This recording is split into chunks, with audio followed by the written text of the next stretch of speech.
Hey guys, how's it going? So this video has been a long time in the making. I wanted to wait before I made a video like this. And I do get asked questions like, hey Rio, what do you not like about MK11? Or what do you think could be improved and so on. So this is a perfect opportunity to make a video like this and release everything that I do not like about Mortal Kombat 11. And we're going to start things off with the first thing I don't like, which is the Fatal Blow system. I think the Fatal Blow system is okay for some of the characters, but for a lot of characters, I think the Fatal Blow system is really badly designed. Because from what NRS says, this game is supposed to roll around footsies in the neutral game and so on. The problem is, the game plays like that throughout the match, but as soon as somebody gets Fatal Blow, it becomes shades of Mortal Kombat X, where you're afraid to press a button, you're scared to challenge something, your opponent's playing like a lunatic, and it's all because they have the Fatal Blow. Now, I'm not saying the Fatal Blows are overpowered or anything. I'm just saying they go against what the main design of the game is supposed to be like. I wouldn't mind seeing Fatal Blows nerfed in the future somehow. I think the armor on them is overkill. If anything, I would like to see NRS replace the armor to everything with armor specific to projectiles. So that way, many characters would still be able to use the Fatal Blows to get through zoning or trying to keep you away, but you wouldn't be able to use it to just blow through everything in the game. The second main thing I don't like about Mortal Kombat 11 is the constant hitbox issues and things whiffing on characters and moves completely going over some characters' heads even though they're overheads and so on. I'm not going to get too much into this because I was informed that there was a tweet where Paulo addressed that they are going to be looking into hitboxes and fixing it, so that's very good. With that said, we'll go on to the next topic because NRS is aware of this issue and they will be fixing it. The third thing I'm not too fond of with MK11 is, and this may shock a lot of people, the wake-up system. Now, before people get on me for this one, I think the wake-up system in this game is a complete dice roll. There are so many different options. I would go as far as saying the wake-up system in this game is almost as bad as MK9's wake-up system. And the reason MK9's wake-up system was bad was because you would knock characters down in MK9 and they would have like 3 or 4 and sometimes even more ways to wake up. In Mortal Kombat 11 you have delay wake up, short delay, forward roll, back roll, wake up attack, wake up anti-air. You have so many different options. You can even wake up grab when people start waiting. And it's gotten to the point where the wake up system is such a dice roll that most of the time it's not even worth going in to pressure your opponent.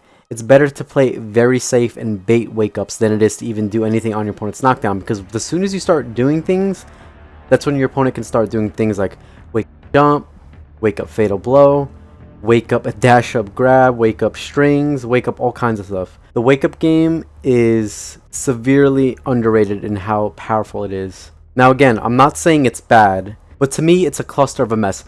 I could completely understand this wake-up system if it was a game like Mortal Kombat X, where every character is pumping 50-50s, pumping plus 20, pumping safe launchers into safe launcher and so on. But this isn't Mortal Kombat X, this is Mortal Kombat 11. Most of the characters in this game don't have overhead and low launchers or plus 20 strings or super oppressive strings that they just loop over and over. So it kind of confuses me as to why the wake up game is extremely steroid buffed when the offense and 50-50s in general is very toned down. It kind of defeats the purpose of beating your opponent in neutral and then they get knocked down. And then rather than approach your opponent and try to enforce something, the best option is to sit back and wait for a wake up roll or wait for them to wake up jump so you can anti-air and so on. Like I said, I have not seen as much wake up jumping and wake up buttons and so on since Mortal Kombat 9. And the only reason why people are able to get away with it is because there's so many different wake up options on the ground. You as a human are not going to be able to cover every single scenario. Many times people are going to catch you slipping. They're going to wake up roll, they're going to wake up grab, they're going to wake up jump, they're going to wake up back roll, they're going to wake up fatal blow. You're just going to have to play by the game's wake ups and play extremely cautious 24/7. And this is one of the reasons why I believe restands in this game are extremely underrated. If your character has a restand and doesn't have to deal with the wake up game and bypasses the wake up game, you don't understand how golden that is, and you're going to come to appreciate this later down the road once people know how to abuse the wake up system in many situations.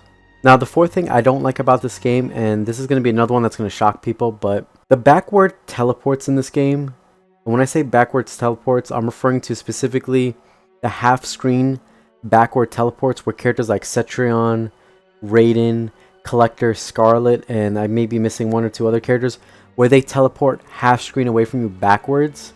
These teleports are insane, and I can't believe nobody is talking about them. The fact that these teleports require only 1 bar of defensive meter makes no sense to me, because these teleports are way and beyond better than the standing in place teleports and the teleports that teleport behind or in front of the opponent but close.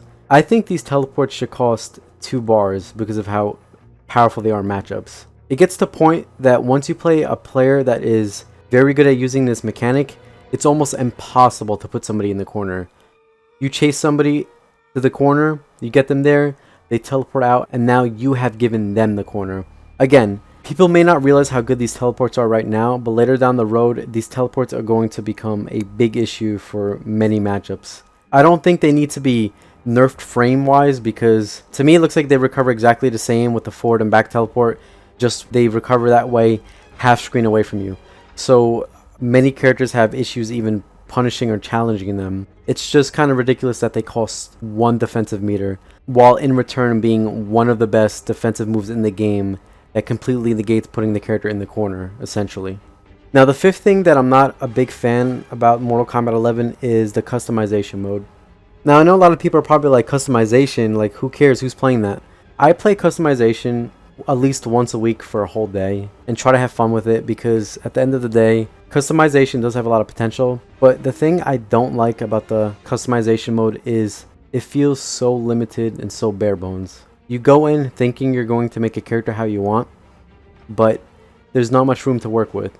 The slots are very limited. You only get 3 slots per character, meaning you get to equip at most 3 moves, and a lot of the good moves cost 2 slots, so essentially you get to equip just 2 moves. And for a game that promotes customization, I think they should have put more into it. I would like to see them increase the slots from 3 to 5, and it would make it so much more fun. Because right now, like I said, you can't really customize and play with your friends for fun because it's so limited.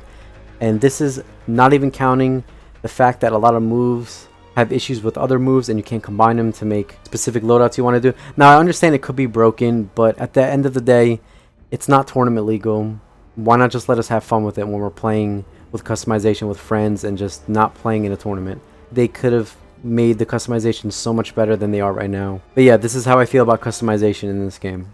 Aside from all of that, and like a couple dumb interactables in the game, like Shell and Trap Dungeon, the interactable on the right side that you can pretty much use constantly, doesn't go away, and it restands them plus 30. And aside from stuff like that, I'm very impressed with Mortal Kombat 11. At its core, it's such a good game, and it has so much potential. This game is very addicting. I have a lot of fun playing it, and I really enjoy what NRS has given us. I think many people don't appreciate how great this game is currently, and it's only going to get better. We haven't even received a balance update yet, so I can just see what the future is going to hold for us regarding this game. Anyway, thank you guys for watching. This has been my opinion on some of the things I do not like about Mortal Kombat 11.